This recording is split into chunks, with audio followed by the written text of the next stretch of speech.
બાળ વિવાહ એક મોટું સામાજિક દૂષણ છે કે જ્યાં બાળકોને રમવાનું કે એમને ડેવલપમેન્ટનું બ્રેઇન ડેવલપમેન્ટનું જે કામ છે એ બાળ વિવાહથી અટકી જાય છે.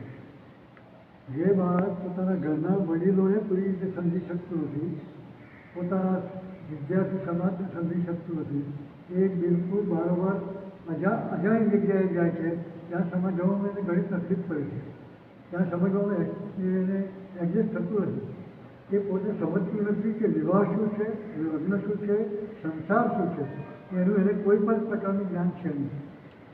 જ્યારે આવી રીતે જ્યારે પણ ઘણી વખત એવા કિસ્સા બને છે કે બાળ વિવાહ થાય, બાળ લગ્ન થાય, જેની સાથે નક્કી કર્યું હોય એમાં એક પાત્ર વધુ થઈ જાય, એમાં પણ એને ઉપાધિ થાય છે. સામાજિક રીતે એ પણ દૂષણ છે. એટલે બાળ વિવાહ આપણા નેતાઓએ, પહેલાંના નેતાઓએ જે આઝાદ થયો એવા નેતાઓએ પણ બાળ વિવાહનો વિરોધ કરેલો છે. એટલે બાળ વિવાહ એ વસ્તુ સારી નથી, એ સામાજિક મોટું દૂષણ છે. એટલે બાળ વિવાહ શક્ય ત્યાં સુધી ટાળવા માટે પ્રયત્ન કરવો જોઈએ. એ દરેકની પોતાની વાત છે, દરેક વ્યક્તિની પોતાની વાત છે, દરેકની સમાજની પોતાની વાત છે. સમાજે વ્યક્તિએ ઘરની વ્યક્તિઓમાં બધાને વિચારવા જેવું છે. એ બાળકોને ત્યાં તો ત્રાસ છે, એમનું શોષણ છે. એટલે બને ત્યાં સુધી મુદ્દો ન કહેવાય પણ ચોક્કસ રીતે બાળ વિવાહ અટકાવવો જોઈએ. આપનું નામ દાદા? ભરતભાઈ ત્રિવેદી.